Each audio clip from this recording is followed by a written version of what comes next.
ಗೃಹ ಸಚಿವ doctor G ಪರಮೇಶ್ವರ್ಗೆ ಇಡಿ shock ಕೊಟ್ಟಿದೆ. ಪರಮೇಶ್ವರ್ ಒಡೆತನದ ಸಿದ್ಧಾರ್ಥ ಶಿಕ್ಷಣ ಸಂಸ್ಥೆ ಮೇಲೆ ಇಡಿ ನಡೆಸಿರುವಂತಹ ದಾಳಿ ಇಂದು ಮುಂದುವರೆದಿದೆ.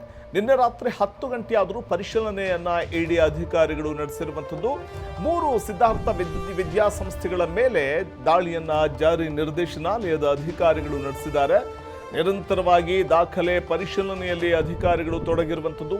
ಇದುವರೆಗೂ ಪತ್ತೆಯಾಗಿರುವ ದಾಖಲೆಗಳ ಕುರಿತು ಬಹಿರಂಗಪಡಿಸಿಲ್ಲ. ಆದರೆ ನಿರಂತರವಾಗಿ ದಾಖಲೆಗಳ ಪರಿಶೀಲನಾ ಕಾರ್ಯದಲ್ಲಿ ನಿರತರಾಗಿದ್ದಾರೆ.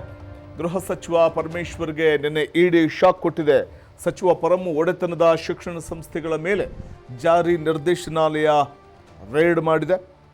ತುಮಕೂರಿನ 3 ಕಾಲೇಜುಗಳ ಮೇಲೆ ನಡೆದಿರುವಂತಹ ದಾಳಿ ಇದು. IT ದಾಳಿ ಭಾಗವಾಗಿ ಇದೀಗ ಇಡಿ ದಾಳಿ ನಡೆದಿದೆಯಾ ಅನ್ನುವಂಥ ಪ್ರಶ್ನೆ ಉದ್ಭವ ಆಗ್ತಾ ಇದೆ. ಪರಮೇಶ್ವರ್ ಒಡೆತನದ ಸಿದ್ಧಾರ್ಥ ಶಿಕ್ಷಣ ಸಂಸ್ಥೆಗಳ ಮೇಲೆ ನಿನ್ನೆ ಬೆಳಗ್ಗೆ ಜಾರಿ ನಿರ್ದೇಶನಾಲಯದ ಅಧಿಕಾರಿಗಳು ದಾಳಿ ಮಾಡುವ ಮೂಲಕ ಶಾಕ್ ಕೊಟ್ಟಿದ್ದಾರೆ ಪರಮೇಶ್ವರ್ಗೆ.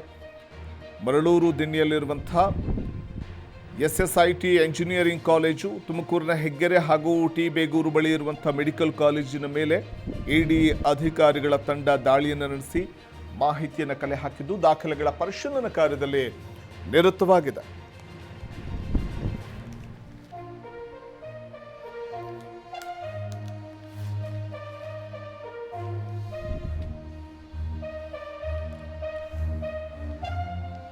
ಜಾರಿ ನಿರ್ದೇಶನಾಲಯದ ಅಧಿಕಾರಿಗಳ ತಂಡ ಈ ದಾಳಿಯನ್ನು ನಡೆಸಿದ್ದು ಮಾಹಿತಿಯನ್ನು ಕಲೆ ಹಾಕುವಂಥ ನಿಟ್ಟಿನಲ್ಲಿ ಮುಂದಾಗಿದೆ.